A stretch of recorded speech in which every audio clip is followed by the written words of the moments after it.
ভাই তোমার মরণ নাই, ফাঁসি ফাঁসি ফাঁসি চাই, দর্শকদের ফাঁসি চাই, ফাঁসি ফাঁসি ফাঁসি চাই। আমার সোনার বাংলায়, আমার সোনার বাংলায় দর্শকদের খাই নাই। পথের সেটা কিন্তু এখনো রয়ে গেছে, যার প্রমাণ আমরা রন্ধে রন্ধে দেখতে পাচ্ছি। আপনারা যে দেখছেন যে বিভিন্ন সময় ধর্ষণের ঘটনা ঘটছে, এটা কিন্তু নতুন কোনো বিষয় নয়। তার বিষয়টা হচ্ছে আমাদের ব্যর্থতা, এটা হচ্ছে রাষ্ট্রের ব্যর্থতা। নারী জাতিকে আমরা নিরাপত্তা দিতে পারছি না, এটা আমাদের ব্যর্থতা। আপনারা জানেন যে ফ্যাসিস্ট আওয়ামী লীগ সরকারের আমলে, এটা আমি বলছি 1996 সালে শেখ হাসিনা যখন প্রথম ক্ষমতায় আসে, অর্থাৎ 1996 থেকে 2001 সাল শেখ হাসিনা প্রথম ক্ষমতা গ্রহণ।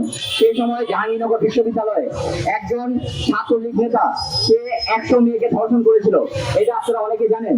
সেই সময় শেখ হাসিনা সেই ছাত্রলীগের সেই কুলাঙ্গারের কোনো বিচার করেনি, বরং আমরা দেখেছি জাহাঙ্গীরনগর বিশ্ববিদ্যালয়ের সেই ছাত্রলীগের কুলাঙ্গারের এই ধরনের অপকর্মকে বরঞ্চ পুরস্কৃত করা হয়েছিল। সেই সময় জাহাঙ্গীরনগর বিশ্ববিদ্যালয় থেকে ছাত্রলীগের অন্যান্য দোষরা তাকে মেডেল উপহার দিয়েছিল। এই দেশে আমরা আর কি আশা করতে পারি?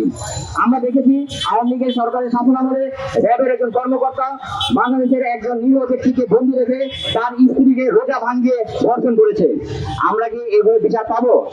আমি এই নারী জাতির পক্ষ থেকে এই ধর্ষণের ঘটনাগুলোর স্পষ্ট বিচার দাবি করছি এবং বাংলাদেশের সচেতন শিক্ষার্থী সমাজকে দাবি উত্থাপন করেছে, তার সাথে একতা প্রকাশ করছি।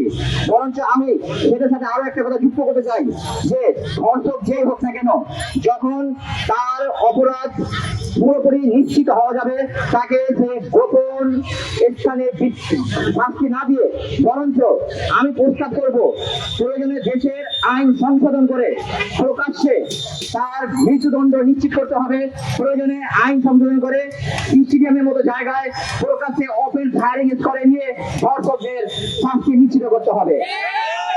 কেননা আপনি যদি এভাবে ধর্ষকদেরকে শাস্তি নিশ্চিত করতে না পারবেন, তাহলে আমাদের দেশের সমাজ ব্যবস্থা দিনের পর দিন যেভাবে অধপতনের দিকে যাচ্ছে, এটি অব্যাহত থাকবে। এটি একটি জাতির জন্য কখনোই মঙ্গলজনক নয়। তাই নারী জাতিকে যদি আমাদের সম্মান জানাতে হয়, তাহলে ধর্ষকদের বিচার নিশ্চিত করতে হবে। বাংলাদেশের সচেতন শিক্ষার্থী সমাজের আজকের এই আয়োজনের সাথে একতা প্রকাশ করে এবং তাদের এই সুন্দর আয়োজনকে ধন্যবাদ জানিয়ে আমি আমার বক্তব্য এখানে শেষ করছি। সবাইকে ধন্যবাদ।